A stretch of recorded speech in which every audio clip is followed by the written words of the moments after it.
Cine experimental. Este es un concepto difícil de definir. Se podría decir que una película experimental es aquella que se aleja de los estándares y parámetros de la narrativa o producción convencional. Es decir, la narrativa de una película convencional, por ejemplo, se compone de 3 actos, una historia lineal, personajes y en general detalles que la mayoría del público es capaz de apreciar a simple vista. Pero una película experimental se puede alejar de tantos de estos elementos como quiera, y obliga al espectador a pensar más allá de simplemente aquello que ve y escucha en la pantalla. Otra característica del cine experimental es que este, por lo general, es concebido fuera de los intereses comerciales y económicos de la industria cinematográfica, y lo primordial son los intereses personales de sus realizadores. Como dije, se trata de una definición complicada y cada persona puede llegar a opinar algo distinto. Así que, basándome en la definición que he mencionado, he recopilado 9 películas experimentales, las cuales tal vez no sean para todo mundo. Incluso yo mismo tuve problemas para llegar a apreciar algunas de ellas. Así que aquí están 9 películas experimentales.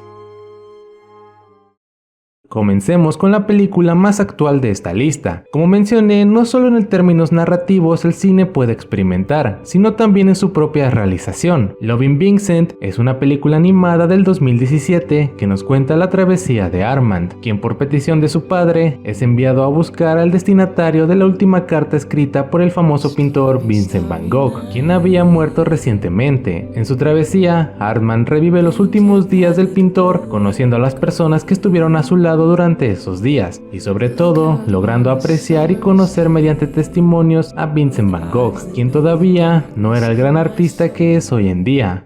He was a nice, quiet man. Sure. What, you didn't like him? It's not that He could do unusual things because he was painting, but otherwise he was normal. La película tiene la particularidad de haber sido hecha totalmente a mano, cuadro por cuadro, pintados con la misma técnica y estética que Van Gogh pintaba. Aparte de que toma como base las pinturas reales hechas por Van Gogh para así narrar la historia. En total hubo 125 pintores y 65,000 pinturas fueron realizadas. La película ganó un enorme reconocimiento y hasta fue nominada al Oscar en 2018. Dejando de lado el tema técnico, la película es un bello homenaje al pintor, a su obra y a sus pensamientos. Sin duda una película que puede llegar al corazón. For the moment I'm going to go to bed because it's late. And I wish you good night and good luck with a handshake. Your loving Vincent. Una película puede contar muchas cosas, desde la vida de una persona hasta sucesos históricos gigantescos, pero a veces las cosas más importantes en la vida de alguien suceden en cuestión de minutos. En Cleo de 5 a 7 seguimos a Cleo, una hermosa cantante francesa quien espera sus resultados médicos con el temor de tener cáncer. A las 5 de la tarde, Cleo visita a una divina quien le dice que morirá pronto. Por lo que a partir de ese momento seguimos en tiempo real durante hora y media a Cleo, en la espera de sus resultados, mientras convive con personas cercanas a ella y reflexiona sobre la vida y la muerte, la belleza y su propia existencia, la cual ahora le resulta mucho más real que nunca. Minute, beau papillon. Être laide, c'est ça la mort. Tant que je suis belle, je suis vivante et 10 fois plus que les autres. La película forma parte del movimiento cinematográfico francés Nouvelle Vague, un movimiento surgido en la década de los 50 que buscaba romper con la manera convencional que se realizaban las películas en Francia. Esto debido a que varios artistas consideraban que el cine debería ser más consciente de sí mismo y no solo un producto que no tuviese nada que decirle al espectador. Dentro de las reglas del movimiento para realizar estas películas estaban el rodar en locaciones reales, usar diálogos improvisados, grabar con cámara en mano, usar sonido grabado en vivo o realizar planos secuencias. El movimiento Nouvelle Vague fue muy trascendental e importante, no solo para Francia, sino también para la historia del cine en general. Ahora comenzamos a hablar de películas que para algunos espectadores les parezcan muy poco atractivas. En el caso de Dogville, considero que la estética de la misma puede ser algo extraña, pero si no se dejan guiar únicamente por eso, estarán frente a una película bastante interesante. La película del director Lars von Trier, quien no es ajeno a experimentar en el cine, nos presenta la historia de Grace, una bella mujer que escapando de personas peligrosas llega al pueblo de Dogville, el típico pueblo pequeño y olvidado por el mundo, en donde nunca pasa nada interesante, todos sus habitantes se conocen y nadie necesita nada. Pero la llegada de Grace presenta una oportunidad para Tom, un escritor fracasado con aspiraciones de filósofo, quien convence al pueblo de permitirle a Grace quedarse ahí para protegerla. Y aunque al principio el pueblo no está convencido, estos la terminan aceptando y Grace se propone ayudar a cada habitante del pueblo. Y aunque al principio todo es felicidad y Grace se convierte en una luz brillante para todos, poco a poco aquellos habitantes que no necesitaban nada se vuelven más exigentes hacia Grace, y lo que al principio era una promesa de mantenerla a salvo se convierte en una extorsión. Grace, we don't like having to do this. We don't have much of a choice if we're to protect our community. La película personalmente la considero muy buena, pero sin duda el primer elemento que salta a la vista es su peculiar estilo. Como si se tratara de una obra de teatro, todo ocurre en un mismo set, y las paredes de las casas están dibujadas en el suelo. Esto hecho con el propósito de que el espectador sea capaz de ver al pueblo como un todo, y a todos sus habitantes como un ser en conjunto. What do you want me to do? You mind physical labor?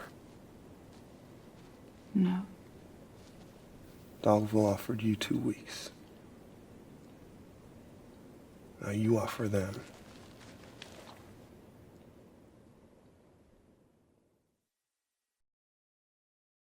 Persona de 1966 es una película considerada complicada de analizar. Incluso el director, Ingmar Bergman, se dio cuenta de que es imposible definir concretamente el significado de todos los elementos que componen su obra. La película toca temas como la maternidad, la identidad, la psicología, la fama, el arte, la sexualidad, entre muchos otros elementos que cualquier espectador pueda agregar. La película comienza con una serie de inquietantes imágenes y después vemos a un niño acercándose a una pantalla para tocar el rostro de una mujer que se muestra en ella. Después pasamos a la historia de Alma y Elizabeth. Elizabeth es una famosa actriz de teatro que un día decide dejar de hablar. Esto hace que se aleje de su esposo y de su hijo para recluirse en un hospital donde conoce a Alma, la enfermera que se hace cargo de ella. Pero cuando a Elizabeth ya no se le permite pasar más tiempo en el hospital, es enviada a una cabaña en la costa acompañada por Alma para que la siga cuidando. Durante su estadía, Alma comienza a abrirse con Elizabeth, contándole momentos muy íntimos de su vida y prácticamente desnudando su ser. Y poco a poco, Alma comienza a identificarse más con Elizabeth, mientras su propia identidad se va desmoronando.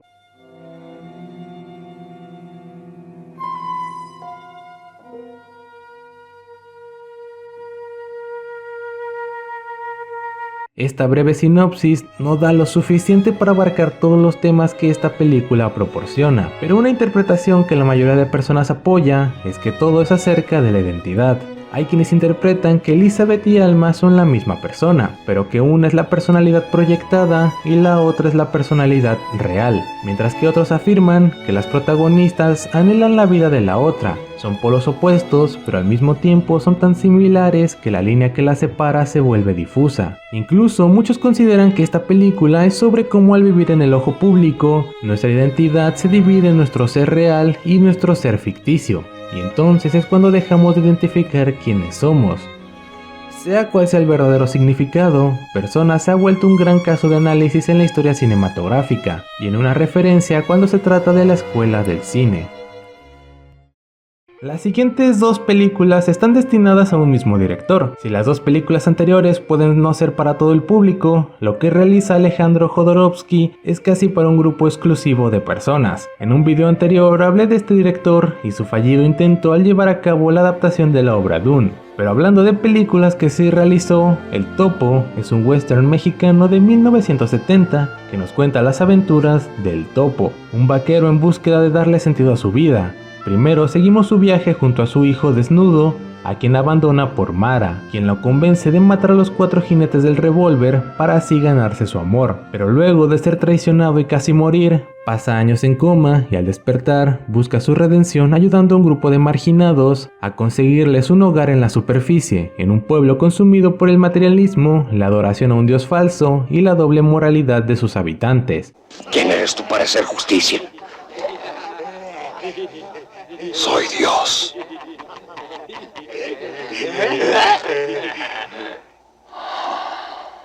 La película no es en sí una historia religiosa, pero sí está plagada de detalles de varias religiones, desde el viaje de nuestro héroe, quien termina traicionando a su hijo al ser tentado por Mara, siendo curioso que así se llamaba el demonio que tentó a Buda, o que el pueblo adora una imagen muy similar al ojo de Ra. También hay quienes creen que se trata de una interpretación del Antiguo y Nuevo Testamento, pero es solo eso, una interpretación, porque algo que veremos mucho a continuación es que nada es directo, y cualquier mínimo detalle estará sujeto a las ideas de cualquier persona. Personalmente, a pesar de lo extraño que resulta la película del topo, sí logré disfrutarla, pero la película que viene a continuación es otra historia.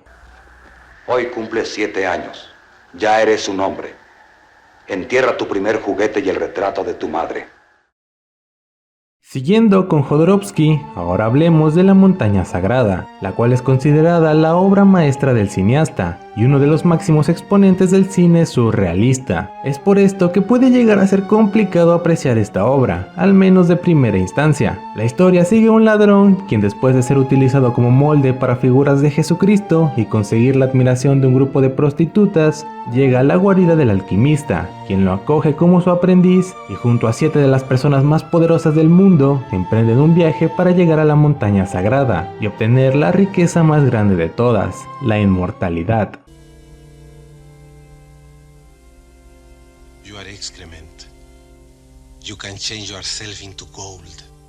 Querer buscar el significado de cada escena de esta película sería muy largo e inútil, pues como dije, toda interpretación será válida y al mismo tiempo puede ser desmentida. Lo que sí podemos estar seguros es que Jodorowsky habla sobre el querer alcanzar la inmortalidad y el sentido de la vida, pero a diferencia del topo, esta película es más directa. Aquí Jodorowsky plantea que la idea de buscar la inmortalidad en vida es algo absurdo, retratando a las personas que su único objetivo es buscar más y más poder como seres ególatras y vacíos, mientras que motivarse por el amor es el verdadero significado de la vida. La película también es una representación del enagrama de la personalidad, un sistema que trata de clasificar la personalidad en 9 arquetipos, y cada personaje en la película es la representación de cada uno de estos arquetipos de la personalidad. Aparte de esto, la película también puede ser vista como una crítica a la sociedad occidental, materialista y doble moral, o el cómo nos encontramos atrapados en una realidad falsa, en la que no somos más que imágenes e íconos.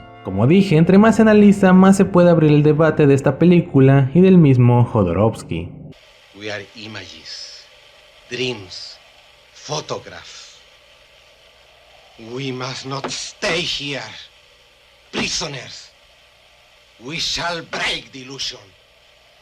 This is Maya. Hablando de autores reconocidos por sus obras experimentales, no podemos dejar pasar a David Lynch y a su ópera prima Eraserhead. La película en blanco y negro nos presenta a Henry, el trabajador de una imprenta que un día recibe una carta de su exnovia Mary, invitándolo a cenar en la casa de sus padres. Al llegar, Mary le revela que dio a luz al hijo de ambos y son obligados a casarse. There's a baby. It's at the hospital. Mom! And you're the father. That's impossible. It's only No, been... they're still not sure it is a baby. It's premature, but there's a baby. After the 2 of you are married, which should be very soon, you can pick the baby up. Hasta aquí, esta puede ser una película de lo más normal, pero todo se vuelve bizarro y grotesco cuando nos damos cuenta de que el hijo de Spencer y Mary resulta ser una criatura extraña, y una noche, después de que Spencer se queda solo cuidando a la criatura, comenzamos a ver imágenes que rozan entre lo real y lo fantástico, como una chica con grandes protuberancias en sus mejillas cantando en la calefacción, el encuentro sexual de Henry con su vecina, su cabeza transformada en borradores para lápices y el inminente final de su hijo. digo, esta película prácticamente exagera en cuestión de elementos simbólicos. Si tratar de analizar las películas anteriores tomaría mucho tiempo, intentar hacerlo con cada detalle de esta película es prácticamente una locura. Cuando parece que entiendes qué significa la mujer en la calefacción, la secuencia en la que transforman la cabeza de Henry en borradores o el mismo significado de su hijo, recuerdas la escena del pollo bailando, el planeta y el extraño ser al principio de la película o el gusano que llega por correo y te das cuenta de que no has entendido nada.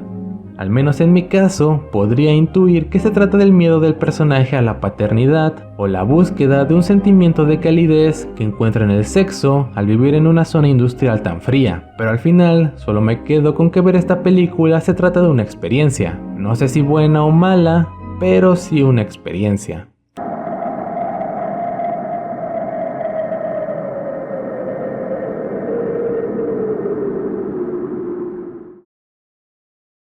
Al igual que Eraserhead, Vergoten es la ópera prima del director Edmund Merheich y una de las películas más extrañas de la historia. En blanco y negro, sin diálogos ni música y lleno de imágenes perturbadoras, nos cuenta una adaptación del Génesis desde la particular mirada de su director. La película comienza con un dios asesinándose a sí mismo y después de eso, la madre tierra se impregna con el semen del dios y da a luz al hijo de la tierra, quien comienza a vivir en el mundo hasta que es capturado por un grupo de nómadas quienes lo torturan y lo asesinan junto a su madre.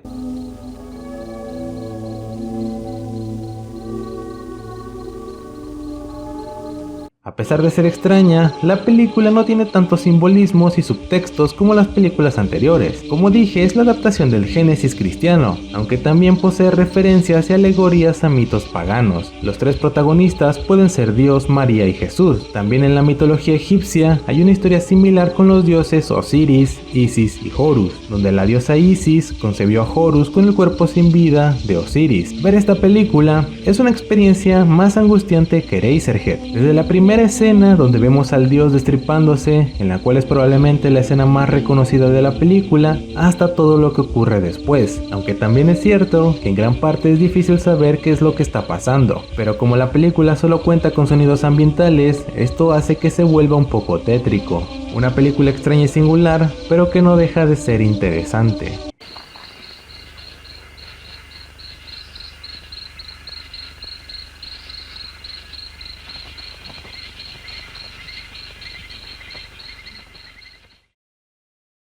Finalmente hablemos de Un perro andaluz. Esta es la película más antigua de la lista y principalmente la dejé al final por su aporte histórico. Ya sea cine experimental, cine surrealista, cine underground o como se le quiera llamar a la corriente del cine que hemos visto durante todo el video, la mayoría de personas están de acuerdo que su origen es esta película. Un perro andaluz es considerada la más grande obra del director Luis Buñuel, uno de los directores más influyentes de la historia. La escena más icónica y reconocida de la película es precisamente al principio, cuando un hombre, interpretado por el mismo Buñuel, le corta el ojo a una mujer con una hoja de afeitar.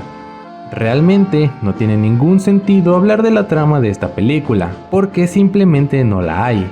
La película, de 14 minutos, es solo una combinación de diferentes escenas con una mínima conexión pero sin sentido aparente. Luis Buñuel escribió la película junto al famoso pintor Salvador Dalí, y lo más que podríamos interpretar sobre la película es que esto es lo más parecido a un sueño. Es por eso que solo saltamos de escena en escena sin conexiones ni sentido. Claro que se podría intentar analizar cada parte de esta película, desde las hormigas que recorren la mano de un hombre, los burros putrefactos sobre unos pianos o el tétrico final en la playa, pero no diré más de esta película, más allá de recomendar que la vean y vivan la experiencia por ustedes mismos. Como dije, todo es experiencia. El cine puede disfrutarse de muchas maneras. Uno se puede simplemente sentar y observar una historia con personajes, un inicio, un desarrollo y un final. Pero también se puede apreciar más allá de eso, dejándose llevar y dejar que todos tus sentidos te guíen en una experiencia cinematográfica. Y claro que las películas que mejor logran esto son aquellas consideradas experimentales. Como dije, no son para todos, y muchas de estas pueden llegar a ser todo menos disfrutables. Pero en el momento y el lugar correcto, puede que surja una conexión especial con alguna de estas películas. Más allá de buscar un significado o un sentido a lo que sucede, simplemente hay que apreciarlo. Eso es todo, si te gustó el video dale like y suscríbete. Adiós.